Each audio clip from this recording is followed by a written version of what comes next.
Eran las 14:45 del martes 17 de marzo de 1992 cuando el ruido inundó el aire del barrio porteño de Retiro y se escuchó a kilómetros de distancia.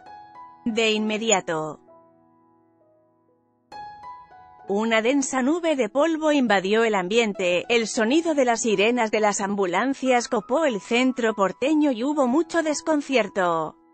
Se hablaba de un derrumbe, o un incendio, un terremoto, una explosión, hasta que finalmente se comprobó que se trataba del primer atentado terrorista que sufría nuestro país. El blanco fue la embajada de Israel, situada en la esquina de Arroyo y Suipacha. Una camioneta conducida por un atacante suicida y repleta de explosivos chocaba contra la entrada de ese edificio. Causó 22 muertos y 242 heridos. El impacto no solo destruyó por completo la embajada, sino que dañó de forma considerable a una iglesia y una escuela ubicada en un edificio cercano. El blanco fue la embajada de Israel, situada en la esquina de Arroyo y Suipacha. Una camioneta conducida por un atacante suicida y repleta de explosivos chocaba contra la entrada de ese edificio. Causó 22 muertos y 242 heridos. Entre los fallecidos, además de argentinos e israelíes, hubo ciudadanos bolivianos, un uruguayo y otro italiano.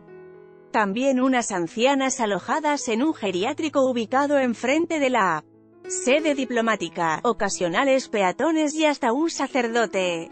Este domingo se conmemoran 27 años de ese ataque terrorista, que tuvo muchas denuncias y conspiraciones, pocas investigaciones y ningún culpable. Lo único que se sabe con certeza es que fue perpetrado por el grupo terrorista Yihad Islámica, brazo armado del Hezbollah. Tras la explosión del coche bomba frente a la embajada de Israel, murieron 22 personas.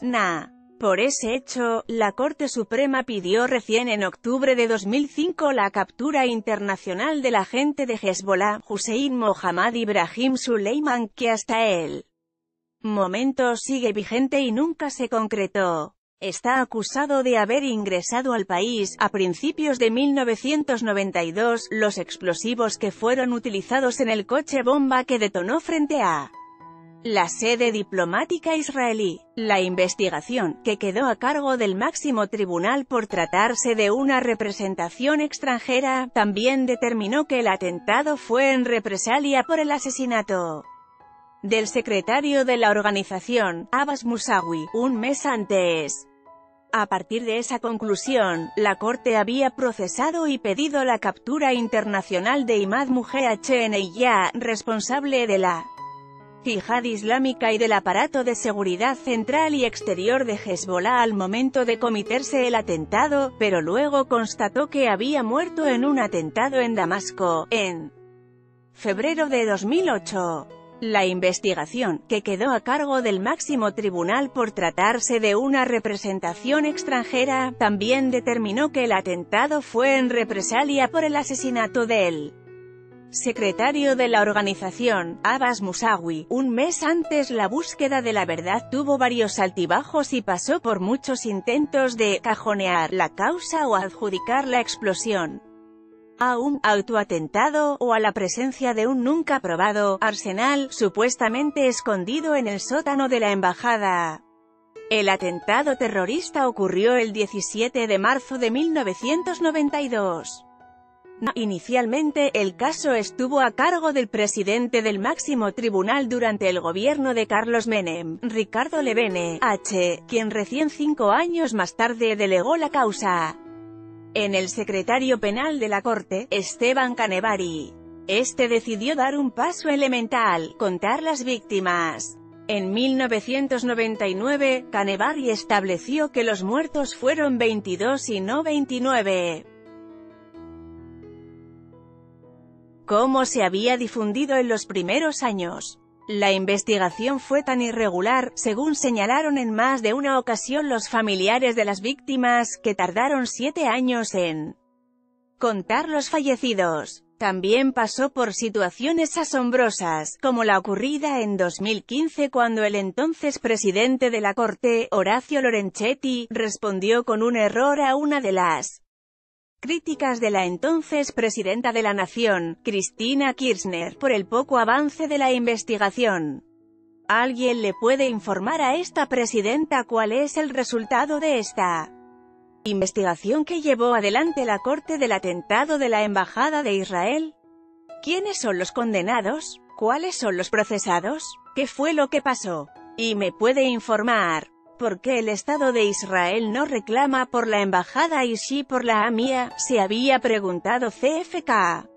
A lo que el magistrado le respondió: hubo fallo y es cosa juzgada. Estas declaraciones despertaron un fuerte rechazo no solo de familiares de las víctimas sino también del arco político, ya que solo hay cosa juzgada cuando hay una sentencia firme que cierra el proceso con una condena o una absolución, aseguraron.